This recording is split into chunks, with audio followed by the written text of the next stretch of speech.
আসসালামু আলাইকুম সুপ্রিয় শিক্ষার্থীরা, আশা করি তোমরা সবাই ভালো আছো। মিস আলহামদুলিল্লাহ ভালো আছে। আজকে আমাদের আলোচনার বিষয় হলো দ্বিতীয় শ্রেণী বাংলা। গত ক্লাসে মিস তোমাদেরকে প্রার্থনা কবিতাটি এবং প্রার্থনা কবিতা থেকে শব্দার্থ এবং বাক্য গঠন দিয়েছিলাম। আজকে মিস তোমাদেরকে প্রার্থনা কবিতা থেকে শূন্যস্থান পূরণ দিচ্ছি এবং এরপর কিছু প্রশ্ন উত্তর দিব, ঠিক আছে? তাহলে মিস এখানে 4টা শূন্যস্থান পূরণ দিয়েছি।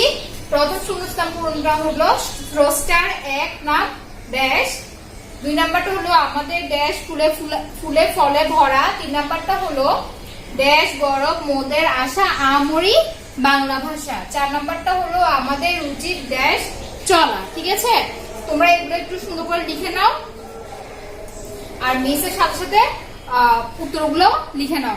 তাহলে স্রষ্টার এক নাম, আমরা কবিতাতে কি পড়েছিলাম? স্রষ্টার 2টা নাম পড়েছিলাম, একটা রহিম একটা রহমান। তাহলে তোমরা এখানে চাইলে রহিমও লিখতে পারো, চাইলে রহমানও লিখতে পারো। মিস এখানে রহমানটা লিখছি, পাশে রহিমটাও লিখে দিচ্ছি। রহিম অথবা রহমান, তোমরা যেটা ইচ্ছা ওটাই লিখতে পারো, যে নামটা তোমাদের ইচ্ছা হয় ওই নামটা লিখতে পারো। তাহলে স্রষ্টার এক নাম, রহমানও লিখে দিয়েছি মিস, রহিমও লিখে দিয়েছি। এই তোমরা যেটা ইচ্ছা ওটা লিখতে পারবে, 2টার মধ্যে যে কোনো একটা, ঠিক আছে? 2টার মধ্যে যে কোনো একটা লিখবে, তোমাদের যা যেটা সুবিধা হবে, যা যেটা ভালো লাগবে, যা যেটা মুখস্থ করতে সুবিধা হবে ওটা লিখবে। 2 নাম্বারটা হচ্ছে আমাদের ড্যাশ ফুলে ফলে ভরা। আমাদের কোন জায়গাটা ফুলে ফলে ভরা? আমাদের পৃথিবী ফুলে ফলে ভরা, কিন্তু কবিতার ভাষায় আমরা কি বলেছি? না, আমাদের ধরনী ফুলে ফলে ভরা। ঠিক আছে, তাহলে এখানে লিখছি ধরনী।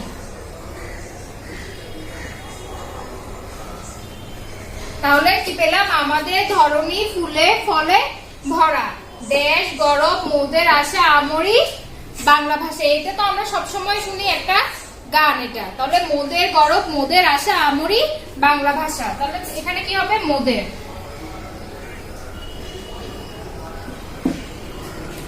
4 নাম্বারটা দিয়েছি আমাদের উচিত ড্যাশ পথে চলা। আমাদের কোন পথে চলা উচিত? আমাদের অবশ্যই সৎ পথে চলা উচিত।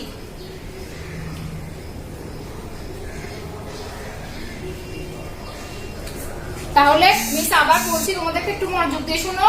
স্রষ্টার এক নাম রহমান অথবা রহিম। তোমাদের মিস তোমাদের জন্য 2টা দিয়ে দিয়েছি, 2টার মধ্যে তোমাদের যেটা সুবিধা হবে ওটা লিখবে, ঠিক আছে? 2 নাম্বারটা হচ্ছে আমাদের ধরনী ফুলে ফলে ভরা, 3 নাম্বারটা হচ্ছে মোদের গরব মোদের আশা আমরি বাংলা ভাষা, 4 নাম্বার হচ্ছে আমাদের উচিত সৎ পথে চলা। মিস আবারও বলছি, স্রষ্টার এক নাম রহমান অথবা রহিম, যে কোনো একটা লিখবে।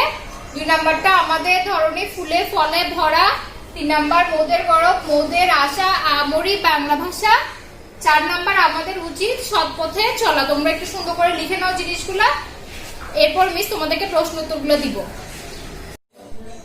আজকের ক্লাসে মিস তোমাদেরকে প্রথমে শূন্যস্থান পূরণগুলো দিয়েছিলাম, এখন মিস তোমাদেরকে প্রার্থনা কবিতা থেকে প্রশ্ন উত্তরগুলো দিব। আশা করছি তোমরা শূন্যস্থান পূরণগুলো ঠিক মতো লিখে নিয়েছো। এখন একটু প্রশ্ন উত্তরগুলো লিখে নাও। প্রশ্ন উত্তরগুলো প্রশ্ন লিখতে হবে না, কারণ প্রশ্নগুলো কি বইতেই আছে। আমি প্রতিদিন কিন্তু তোমরা একটা জিনিস খেয়াল করবে, মিস কিন্তু পাঠ্য বইয়ের পেছনে যে প্রশ্ন উত্তরগুলো আছে ওগুলাই দেই, ঠিক আছে? তাহলে কি তোমরা এই প্রশ্নগুলো তোমাদের পাঠ্য বইয়ের পেছনে পেয়ে যাবে, আমি তোমাদেরকে উত্তরটা লিখে দিচ্ছি।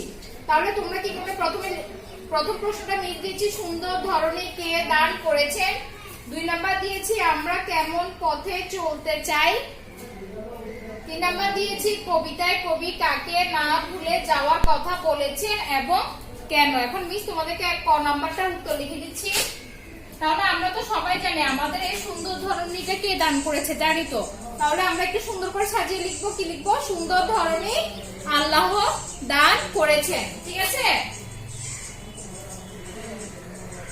সুন্দর ধরনী আল্লাহ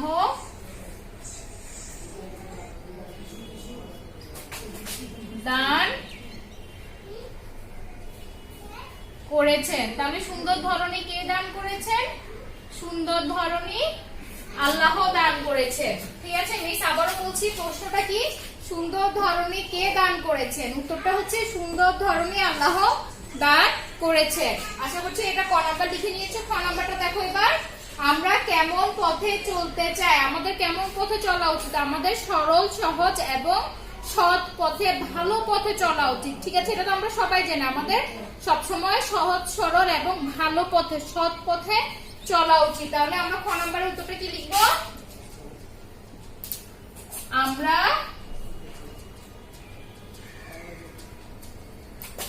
সহজ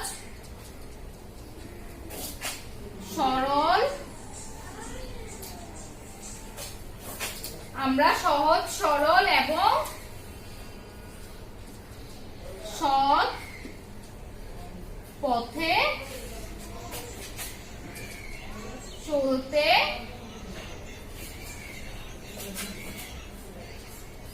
চাই, ঠিক আছে? তাহলে কি খ নাম্বারটা কি পেলাম আমরা কেমন পথে চলতে চাই? উত্তরটা কি? আমরা সহজ সরল এবং সৎ পথে চলতে চাই। এবার গ নাম্বারটাই আসো। গ নাম্বারটা হচ্ছে কবিতায় কবি কাকে না ভুলে যাওয়ার কথা বলেছেন এবং কেন? আমরা কাকে ভুলে যাব না? আমরা কখনোই আমাদের সৃষ্টিকর্তাকে ভুলে যাব না, ঠিক আছে? তাহলে কবিতায় কবি কি বলেছেন? কবিতায় কবি সৃষ্টিকর্তাকে না ভুলে যাওয়ার কথা বলেছেন, কারণ সৃষ্টিকর্তা হচ্ছে আমাদেরকে এই সুন্দর পৃথিবী এবং পৃথিবীর সবকিছু আমাদেরকে সৃষ্টিকর্তাকে দান করেছেন। তাহলে কি গ নাম্বারটা কি লিখব? উত্তর কবিতায় কবি প্রথম অংশ। গ নাম্বারে কিন্তু দুটো অংশ।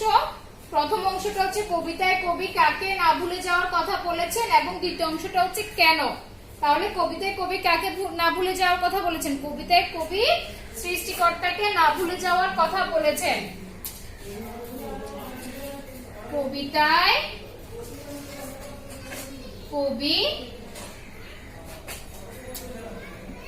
সৃষ্টিকর্তাকে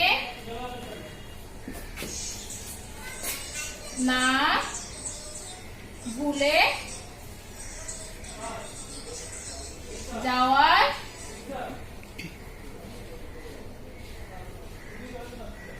কথা বলেছেন। তাহলে আমরা প্রথম অংশের উত্তরটা পেলাম। প্রথম অংশের উত্তরটা কি? কবিতায় কবি সৃষ্টিকর্তাকে না ভুলে যাওয়ার কথা বলেছেন। এখন দ্বিতীয় অংশে কি জিজ্ঞেস করেছে? দ্বিতীয় অংশে জিজ্ঞেস করেছে কেন। তাহলে আমরা সৃষ্টিকর্তাকে কেন ভুলে যাব না? কারণ সৃষ্টিকর্তা আমাদেরকে এই সুন্দর পৃথিবী এবং এই সুন্দর পৃথিবীর প্রত্যেকটা জিনিস আমাদেরকে কি করেছে? দান করেছে। তাহলে কি লিখবো? কারণ সৃষ্টিকর্তা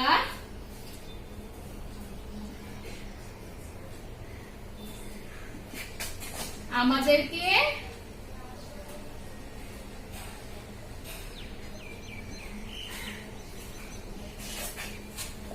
এই সুন্দর পৃথিবী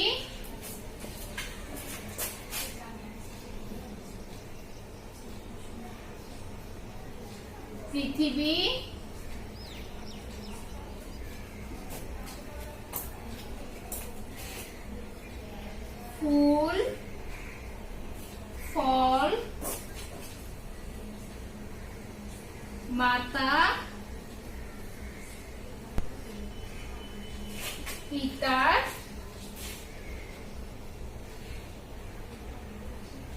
এবং স্বজনের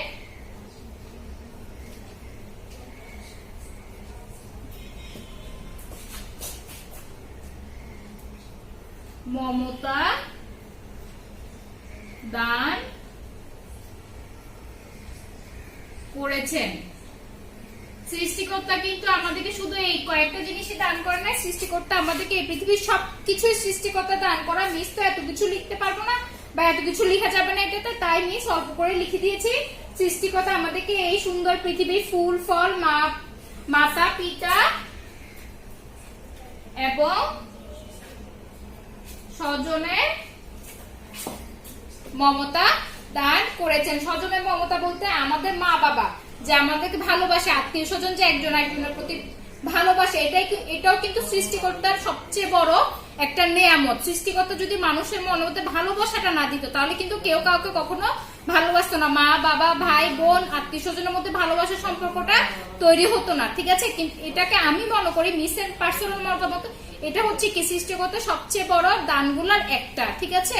তাহলে কি মিস গ নাম্বার প্রশ্নের উত্তরটা আবার বলছি, কবিতায় কবি সৃষ্টিকর্তাকে না ভুলে যাওয়ার কথা বলেছেন, কারণ সৃষ্টিকর্তা, মিস এখানে অল্প কিছু লিখেছে, কারণ সৃষ্টিকর্তা আমাদেরকে এই সুন্দর পৃথিবী, ফুল ফল, মাতা পিতা এবং স্বজনের মমতা দান করেছেন, ঠিক আছে। কিন্তু আমাদের এই পৃথিবীতে আমরা যা কিছুই দেখতে পাই এবং দেখতে পাই না, সবকিছুই কি সৃষ্টিকর্তার দান। তাহলে মিস তোমাদেরকে আবারও বলছি, ক নাম্বারটা কি, সুন্দর ধরনে কে দান করেছেন। ক নাম্বারের উত্তর হচ্ছে সুন্দর ধরনী আল্লাহ দান করেছেন। খ নাম্বার আমরা কেমন পথে চলতে চাই, খ নাম্বারের উত্তর হচ্ছে আমরা সহজ সরল এবং সৎ পথে চলতে চাই। গ নাম্বার কবিতায় কবি কাকে না ভুলে যাওয়ার কথা বলেছেন এবং কেন, কবিতায় কবি সৃষ্টিকর্তাকে না ভুলে যাওয়ার কথা বলেছেন, কারণ সৃষ্টিকর্তা আমাদেরকে এই সুন্দর পৃথিবী, ফুল ফল, মাতা পিতা এবং স্বজনের মমতা দান করেছেন, ঠিক আছে। আশা করছি তোমরা প্রশ্ন উত্তরগুলো লিখে নিতে পেরেছো। আজকের মতো এখানেই শেষ। ভালো থাকবে, সুস্থ থাকবে। আসসালামু আলাইকুম।